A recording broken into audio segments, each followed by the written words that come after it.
पिछले एपिसोड में हमने देखा था कि बायतियान की उन बदमाश लोगों के साथ फाइट शुरू हो जाती है, जिसमें वो बदमाश लोग बायतियान और उसके सारे दोस्तों के ऊपर अटैक कर देते हैं। और इस लड़ाई में वो बदमाश लोग ज्यादा पावरफुल दिखाई दे रहे थे। और तब जैसे वो बदमाश लोग बायतियान के दोस्त अमीन के भाई की जान ले लेते हैं, बायतियान को इतना ज्यादा गुस्सा आ जाता है कि वो अपने डीमन फॉर्म के अंदर आ जाता है। और वो होने के बाद वो उन सारे बदमाश लोगों को मार मार कर वहीं पर खत्म कर देता है। कोई भी उसके सामने जरा सा भी नहीं टिक पाता, क्योंकि उसके पास जो स्टोन था उसकी सारी की सारी पावर्स उसके अंदर समा गई होती है। लेकिन जब वो उन सभी को मार देता है तो उसके बाद डीमन की पावर संभालने की वजह से उसकी बॉडी आउट ऑफ कंट्रोल हो जाती है और वो खुद भी वहीं पर मारा जाता है। जिसके बाद यहाँ से ये एपिसोड शुरू होता है। तो इस एपिसोड की शुरुआत में हम उस लड़की को देखते हैं जो बायतियान के पास गई थी, और उस लड़की का नाम ली होता है, जो अपने मास्टर के पास आती है और उससे बायतियान के बारे में सारी की सारी बातें बताती है। ये सुनकर उसके मास्टर उससे कहते हैं, क्या तुमने कभी डूगू जैंतियान के बारे में जाना है, जिसने दुनिया के सारे पावरफुल हीरोज को मिलाकर एक टीम बनाई थी ताकि दुश्मनों का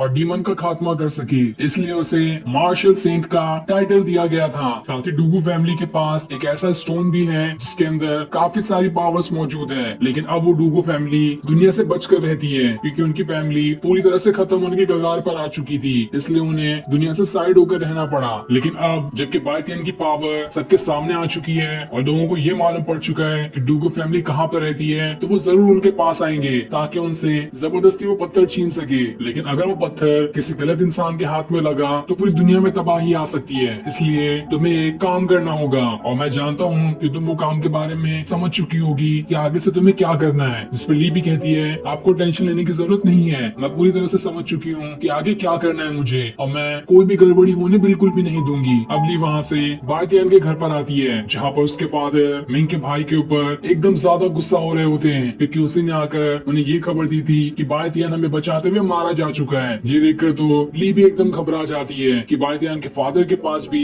कितनी सारी पावर्स है। तब बायतियान के ग्रैंडपा मिंग के भाई को सारी बात बताने के लिए कहते हैं कि आखिर वहाँ पर हुआ क्या था। इसलिए मिंग का भाई उन्हें सारी बात बताना शुरू कर देता है कि हमारे ऊपर कुछ बदमाश लोगों ने हमला कर दिया था जो हमारी जान लेने वाले थे, लेकिन सही टाइम पर वहाँ पर बायतियान ने आकर हमारी जान बचा ली। लेकिन इस वजह से वो खुद भी मारा जा चुका है। इसलिए अब बायतियान के ग्रैंडपा उसकी बॉडी के पास आकर देखते हैं, जहाँ उसने अभी भी अपने हाथ में उसी पत्थर को लिया होता है। लेकिन जब उसके ग्रैंडपा उस पत्थर को देखते हैं तो वो पत्थर अब बिल्कुल पावरलेस हो गया होता है। उसके अंदर उसकी कोई भी पावर मौजूद नहीं थी। ये देखकर उसके ग्रैंडपा समझ जाते हैं कि इसकी सारी की सारी पावर अब बायतियान के अंदर जा चुकी है। इसका मतलब साफ है कि बायतियान मरा नहीं है। इस स्टोन की पावर उसे दोबारा से जिंदा करने में मदद करेगी, क्योंकि इस स्टोन के अंदर उसी यंग मास्टर की पावर थी जो कि खुद को कई बार इनकारनेट कर सकता है। इसलिए वो जल्दी से बायतियान को ले जाकर उसका इलाज करना शुरू कर देते हैं। इधर बायतियान के फादर ली से सवाल पूछते हैं कि आखिर तुम हो कौन और यहाँ पर क्या करने के लिए आई थी। साथ ही मुझे उन बदमाश लोगों का हुलिया भी बताओ कि वो लोग कौन थे और कहाँ से आए थे। तब ली बायतियान के फादर से कहती है, मेरे अंदर हिम्मत नहीं है कि मैं आपसे कुछ भी बात छुपाऊं, इसलिए मैं आपको सारी बात सच सच बताती हूँ कि बायतियान का उन बदमाश लोगों से कुछ झगड़ा हुआ था, इसलिए वो लोग उससे बदला लेने के लिए आ गए। और रही बात मेरी, तो मुझे मेरे मास्टर ने ऑर्डर दिया है कि मैं डूगू फैमिली के पास जाऊं ताकि ये देख सकूं कि उनके पास अभी भी वो पत्थर मौजूद है या फिर नहीं। और अगर उनके पास वो पत्थर मौजूद है तो उसे हमें प्रोटेक्ट करना होगा, क्योंकि अगर वो गलत इंसान के हाथ में लग गया तो दुनिया में तबाही आ सकती है। और हमारा सेट बिल्कुल यही चाहता है कि पूरे मार्शल आर्ट के वर्ल्ड में शांति बनी रहे, कोई भी किसी से झगड़ा ना करे। इसलिए मेरे मास्टर का कहना ये है कि आपको हमें वो पत्थर दे देना चाहिए जिसे हम प्रोटेक्ट करके रखेंगे, क्योंकि आपकी फैमिली भी अभी इतनी ज्यादा पावरफुल नहीं कि अगर कोई दुश्मन यहाँ पर आए तो उनसे फाइट कर सके। तो भला इसी में होगी कि हमें वो पत्थर आप लोग दे दो जिसे हम प्रोटेक्ट करेंगे और आपको भी उससे टेंशन नहीं होगी।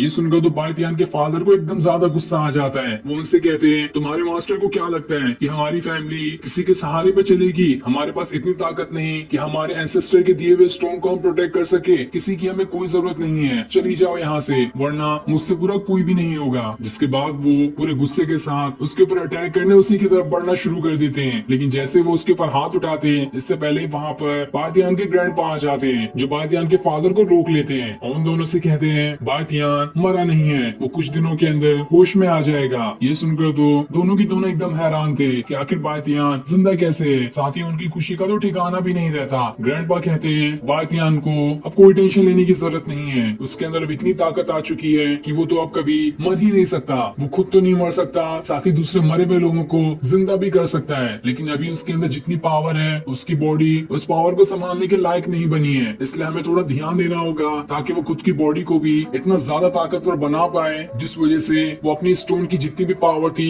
उसे कंट्रोल कर पाएगा, क्योंकि उस स्टोन ने अपनी सारी की सारी पावर बायतियान को दे दी है, जिस वजह से वो सारी पावर अब बायतियान के अंदर समा चुकी है और उसका मुकाबला करने वाला शायद ही कोई होगा। जिसके बाद ग्रैंडपा और बायतियान के फादर उसके पास जाने लगते हैं, लेकिन ग्रैंडपा ली को ये कहते हुए वहीं पे रुका देते हैं कि हमारी फैमिली के आपस का मामला है, मैं नहीं चाहता कि दुनिया में बाहर ये पता चले कि बायतियान के पास उस स्टोन की पावर्स आ चुकी है और वो बिल्कुल डीमन फॉर्म में भी बदल सकता है। अगर ऐसा हुआ तो इससे मेरे पोते की जान के ऊपर खतरा आ सकता है, क्योंकि अभी वो ठीक तरह से पावरफुल नहीं बना, इसलिए अब से तुम्हें यहीं पर रहना होगा ताकि ये बात कहीं आगे और ना फैल सके। जिसके बाद वो वहाँ से चले जाते हैं। दूसरी तरफ हम बायतियान को उसके स्पिरिचुअल वर्ल्ड में देखते हैं, जहाँ उसे अपने आसपास कई सारे एनर्जी बॉल दिखाई देते हैं जो सभी उसी के ऊपर अटैक करने उसकी तरफ बढ़ रहे होते हैं, जिनसे बचने के लिए बायतियान वहाँ से भागना शुरू कर देता है। लेकिन आखिरकार वो सारे एनर्जी बॉल मिलकर बायतियान को पूरी तरह से जकड़ लेते हैं और अब तो वो वहाँ से हिल भी नहीं पा रहा था। तब उसके पास डूगू फैमिली के एंसेस्टर ज़ेंतियान की स्पिरिट आती है, जिन्हें देखकर बायतियान उन्हें ग्रीट करना शुरू कर देता है, क्योंकि वो उनके बारे में जानता था कि वो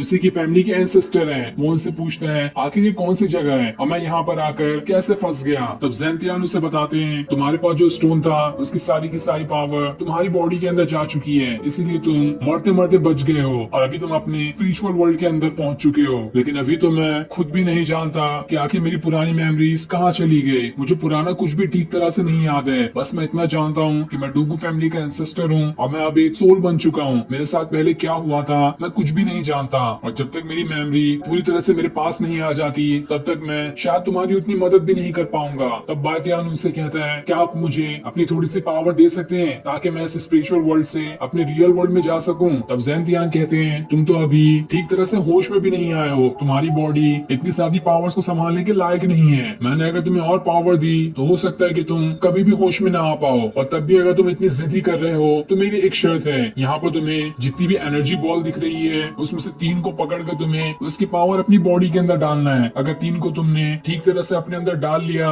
तो मैं तुम्हें स्पिरिचुअल वर्ल्ड से रियल वर्ल्ड में भेज दूंगा और तुम रियल वर्ल्ड के अंदर होश में आ जाओगे। तब बायतियान उनसे कहता है अगर आपने ऐसा कर दिया तो मैं बाहर निकलते साथ ही आपकी सारी की सारी जो मेमोरी है उसे आपको लौटाने में पूरी मदद करूंगा, ये मेरा आपसे वादा है। जिसके बाद वो अपनी एनर्जी बॉल को उसी की तरफ फेंकना शुरू कर देते हैं ताकि बायतियान 3 को पकड़कर उनकी पावर्स को अपने अंदर समा सके। इसलिए बायतियान भी उन्हें पकड़ने की कोशिश कर रहा होता है, जहाँ वो एक को पकड़कर अपने बॉडी के अंदर डालने में कामयाब हो जाता है। जिसके बाद वो दूसरे को भी पकड़ लेता है और फिर ऐसे ही करते करते वो तीसरे को भी पकड़कर अपने अंदर डाल लेता है। लेकिन जैसे वो तीनों को डालता है अब कई सारी एनर्जी बॉल उसका पीछा करना शुरू कर देती है ताकि वो सभी भी अब बायतियान के अंदर घुस सके। ये देखकर तो बायतियान भी हैरान था कि अगर डील तो सिर्फ 3 की हुई थी, अब मैं और को कैसे अपने अंदर डालूं। तब ज़ेंतियान कहते हैं तुम्हें 3 से ज्यादा मिल रहा है तो इसमें तो तुम्हारा ही फायदा है ना, तुम्हारी बॉडी अभी और ज्यादा पावर को संभालने के लायक है, इसलिए और चाहिए तो और पावर ले लो। लेकिन बायतियान उन्हें वहाँ से उसे वापस भेज देने की जिद करने लगता है, इसलिए ज़ेंतियान उससे कहते हैं तो ठीक है अपना वादा मत भूलना। जिसके बाद वो उसे एक जोरदार किक मारते हुए अपने रियल वर्ल्ड में भेज देते हैं। वहीं बायतियान के फादर अब भी उसके लिए परेशान होते हैं कि बायतियान की बॉडी तो अभी काफी कमजोर है, क्या वो इतनी पावर को ठीक तरह से संभाल भी पाएगा, कहीं इससे उसे भी कोई नुकसान ना हो जाए। साथ ही उन्हें ली की भी टेंशन हो रही होती है कि वो कहीं सबको जाकर बायतियान के बारे में सब कुछ ना बता दे, वरना इससे तो बायतियान को काफी खतरा हो सकता है। तब ग्रैंडपा जिन्होंने ये देख लिया था कि बायतियान अब होश में आ चुका है, वो बायतियान के फादर से कहते हैं मेरे पास एक बहुत अच्छा आइडिया है, क्यों ना हम ली की शादी बायतियान से ही करा देते हैं, जिस वजह से तो वो इसी घर की होकर रह जाएगी और ना ही वो कभी बाहर निकलेगी। तो ये कैसे हो सकता है कि वो किसी को बायतियान के बारे में बता दे। ये सुनकर तो बायतियान हैरान हो जाता है और जल्दी से होश में आ जाता है और उनसे कह रहा होता है नहीं नहीं आप ऐसा नहीं कर सकते, मुझे तो अभी किसी से शादी नहीं करनी है, साथ ही आप उसे मार भी नहीं सकते, आप बिला वजह क्यों उसे मारेंगे, उसकी क्या ही गलती है। तब उसके ग्रैंडपा उसे कहते हैं तुम तो बहुत बदमाश हो चुके हो, तुम्हें पता भी है हम कितने रात से तुम्हारी देखभाल कर रहे हैं लेकिन तुम होश में नहीं आए, जैसे ही तुमने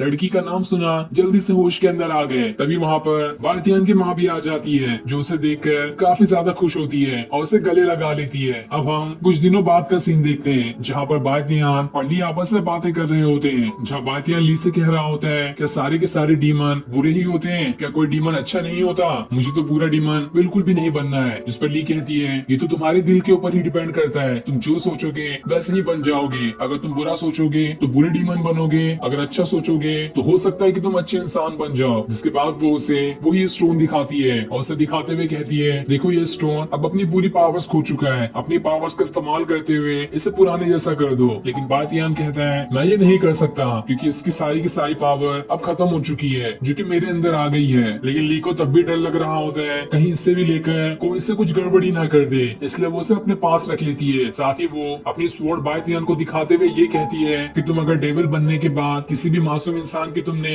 जान ली तो देख लेना सबसे पहले मैं तुम्हारी जान लेने वाली बनूंगी, और तुम चाहे कोई भी रहो मैं तुम्हें जिंदा नहीं छोड़ूंगी, इसलिए तुम्हें कभी भी किसी मासूम इंसान की जान नहीं लेनी है। तब बातियान उससे उसका बैज ले लेता है और उससे कहता है, तो ठीक है, ये डील हमारे बीच हुई। और फिर सीन दिखाते ही ये एपिसोड यहीं पर एंड हो जाता है। Thanks for watching.